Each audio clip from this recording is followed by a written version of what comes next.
It's Wednesday. That could only mean it's time for the Daily Dose. Coach Dan Day joins us this week. Coach, how are you? Very good, Kenny. Very good. How are you? I'm doing well. Fresh off a 42-14 victory over Lincoln University. Defense shined really well. 8 turnovers on the day for the Pumas. Defensively, looking at the film, is it still that impressive for you? It is, and one of the best parts for us is Sunday when we're talking about it, and we always pick, when we do win, we have our Schmitty's Performers of the Week, and, we talked about it with Coach Potier and said, who would you nominate? And the fact that was a tough discussion, because no one truly stood out, that's how well everybody played, and that's a good thing, knowing everybody went out there, laid it on the line, and when you do that, work that hard, you're going to have good results no matter what you play. Awesome. You have McKendree University coming in, back-to-back home games. Is it a better sense of routine when you have a lot of consistency, especially being at home multiple weeks? Absolutely. And for our kids that, in Division II, there's such a precedence, as there should be, on academics. And it can be very, very tough. We open the season 4 out of 5 games on the road. That's hard on our kids, and getting back some of those nights very, very late. And, so they battled through that. But I know, as coaches and our players, very happy and excited to be back home. And we've been playing pretty well on our home turf, so I know they're excited about another opportunity to defend it. After last week, you were more concerned about what your team was doing, and not necessarily the opponent. What have you been focusing on in preparation for McKendree this week? Same exact thing, Kenny. You know that it's been, the focus is on us. We came out Lincoln week and we put them back to work, and we really did. We worked very, very hard in practice, and I know our kids had said that was one of the hardest weeks we've had. And, we can't back off on that. And that's one thing we told them as coaches, is we're not going to, in spite of your legs, and obviously we want to do everything we can to keep you fresh. But I'm not concerned with what we're doing until I know how we're doing it. We're putting everything on the field effort-wise.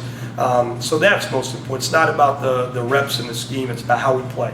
And when we play hard, when we play reckless, when we play fast across the board, we have good results. And that's what we have to make sure we're always getting back to, is working hard at each and every day.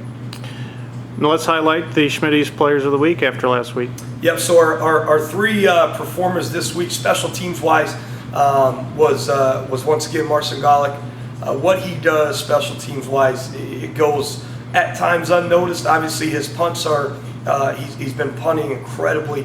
I believe he leads the league in average, so he's punting well. But it's not just that; it's his leadership. It's what he does on PAT field goals, with his holds, with everything. So he was our special teams performer of the week. Defensively, it was Evan Gill, D lineman for us, who's playing phenomenal up front, especially with the loss of Pat Vitek. We needed some guys to step up, and he was one that's done so with his work throughout the week, and what he's been able to do on Saturdays, and causing a lot of havoc as a defensive lineman. Offensively, I have to mention Kobe, who did such a phenomenal job for us and was a breath of fresh air for us offensively. But we gave the nod to an offensive lineman this week in Brian Collins.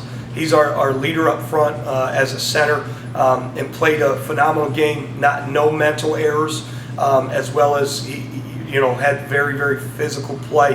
And as a center, you don't impact the game as far as big plays and truly open up a lot of stuff. But as much as he could have, he did. So he played well for us and got us in good position. So those are our 3 Schmitty's Players of the Week. Which coach are we going to highlight this week as well? I have to highlight Coach Smith, our special teams coordinator. This was the first week where we truly took advantage of each and every phase. And we were 7 of 7 on PAT. We had a block punt on our punt block unit. We had our punt team had a fake that was executed beautifully, and then that was actually called back. But they went down the very next play and caused a turnover. So still got the ball for us on that play, and everything. Every single unit went out and played a great game. And special teams truly dominated for us last week. So that's why I have to nominate Coach Smith for that. Coach, we appreciate your time. Good luck this week. Thank you very much.